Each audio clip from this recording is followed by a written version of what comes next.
Hey guys, it's Leah B from Prestige Veteran Medical Consulting. I'm a U.S. Army veteran, physician assistant, and former CMP examiner or compensation and pension examiner. Today I wanted to come on and do a quick talk about 11 Bravo infantrymen, U.S. Army 11 Bravos, and some of the MOS specific or occupation specific issues that can impact their bodies from a long-term standpoint and lead to certain disabilities that they may be able to receive disability compensation for. So to jump straight in, I want to talk about the MOS Smartbook. I have a video on this specifically so you can look at kind of how to navigate the MOS Smartbook. And the MOS Smartbook, or basically the Occupational Specialty Smartbook, applies to the U.S. Army and different enlisted occupational specialties and the different skill levels, whether it's a private all the way up through, different levels of non-commissioned officers, and the requirements those MOSs have at those skill levels for specific, different things that those MOSs require. Basically, it's going to make a lot more sense when I jump in and show you guys one of these, but it's a really nifty tool and you can look at different things, and it doesn't have to necessarily be physical components that MOS has to do. It could be other things, like, for example, a 68 whiskey, which is what I was when I was enlisted before I became an officer. A 68 whiskey or a 91 whiskey, which is what we were called when we first came in. Some of you guys may have been 91 Bravos, Charlies, whatever. There are other things on there besides lifting capacities, such as finger dexterity, because you got to be able to give an IV, right? So it's not just physical components that are required in this MOS Smart Book. It's other things, but each MOS has its own specific requirements, okay, so that you can be MOS qualified and maintain and stay in the military in that specific MOS. So let's just jump straight in and look at the 11 Bravo, right? So I'm going to present this book here for you guys and share my screen. Okay, so here we go. So we're going to jump straight. This is the first page. You can see the 11. It's an interactive book. You can click on the 11 here, and it's going to take you down to the 11 series. Okay, so you got Infantrymen. You got your 11 Charlies. You got your, here we go, the 13 series. We got Field Artillery guys. Okay, so we're going to click right here up at the top, 11 Bravo, and we're going to go straight to the DAPAM requirements. Okay, so up here, I don't want you to get too bogged down, but this is some interesting reading. It tells you their major duties. The infantryman supervises, leads, or serves as a member of an infantry activity that employs individual small arms weapons or heavy anti-armor crew-served weapons, either vehicle or dismounted, in support of offensive and defensive combat operations. Duty for MOS 11 Bravo at each level of skill are. Okay, so, and here it goes into the 11 Bravo skill level 1, which is going to be your privates. Right. And then it's going to talk about skill level 2, your sergeants, skill level 3, you got your staff sergeants, and skill level 4. Okay. So I'm going to skip on down. I'm not going to go over all of this, right? But I want to get down to table 10, which I think is super interesting. Okay. This is the down and dirty of what the requirements are for that MOS to be qualified for, for whatever skill level that is. And where this comes in handy for VA disability is perhaps you don't have something that was well documented in service. Maybe you had tons of back pain, but you didn't go in and get seen because your first sergeant would yell at you and tell you, or, one of your NCOs would say, hey, we don't go to sick call, et cetera, et cetera. I find this handy because it's demonstrated here in this DAPAM, Department of Army pamphlet. It shows what that skill level and that MOS was required to do in order to just serve. Okay. So it's more than just saying, hey, I had to ruck march.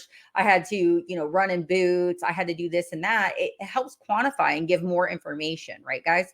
So let me just go over skill level 1. Okay. And you're going to see down here, skill level 2, 3, and 4 also. So those NCOs they're going to, generally speaking, have to do everything that the skill level 1 can do.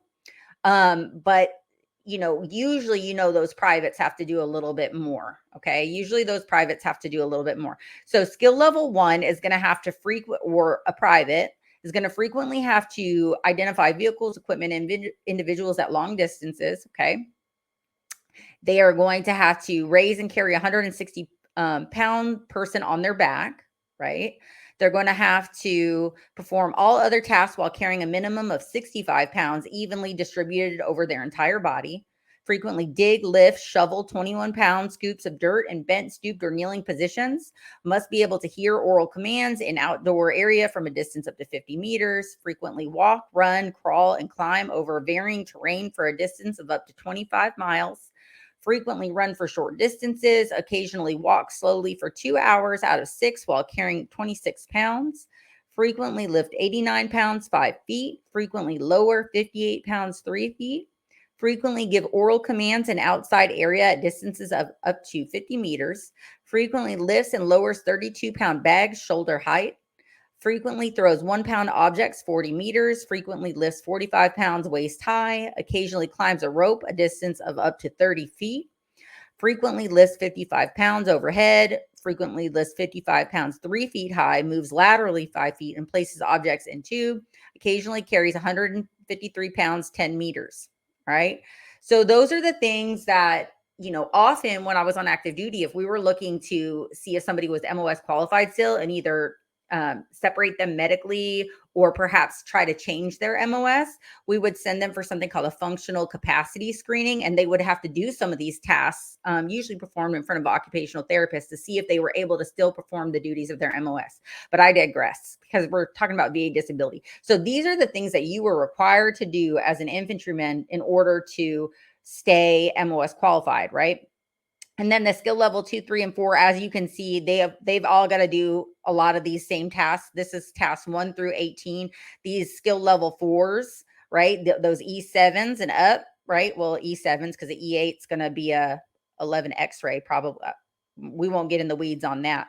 But that 11 Bravo is going to have to do that. E7 is going to have to do skills 1 through 8, 9, 10, 11, 12, and 13. So they're basically saying once you're an old crusty NCO, you're probably not going to have to do tasks 14 through 18 anymore because the young bucks are doing that, right? So let me jump off this screen share. All right. So that's a super helpful tool. You can use it. As you can see, the 11 Charlies, the 13 series guys, all the MOS skill levels should be in there. This is an older DA PAM, so you may have to convert your MOS, or some of the newer MOSs may not be in there. I want to share one last article real quick that I use on 11 Bravos as well that can be helpful. Give me 1 second. All right. So let's see. Incidents and risk factors for acute low back pain in active duty infantry, published in Military Medicine, identifies significant loads and strain members of the infantry are required to carry throughout their careers. One study of infantry service members identified multiple risk factors contributing to increased incidence of low back pain, to include increasing age, senior enlisted rank, member of the Army, and marital status, apparently, other than single. These factors are well described in a previous study by the same authors. It goes on and on to discuss that the loads carried by soldiers have been documented as far, for hundreds of years, where weapons and equipment could weigh as much as 80 kilograms. So anyways, that's an interesting study that you can use also if you're an 11 Bravo guy. That may help. And I would encourage you to read the whole study, because there's going to be additional information in there that may be pertinent to you. So I hope this was helpful. I know not everybody's in 11 Bravo, but if you have a specific MOS that maybe you want to hear more about, drop some comments, and I can certainly see if we get enough interest in this type of video, doing some other MOS specific videos. All right, guys, thanks so much. Talk to you guys soon.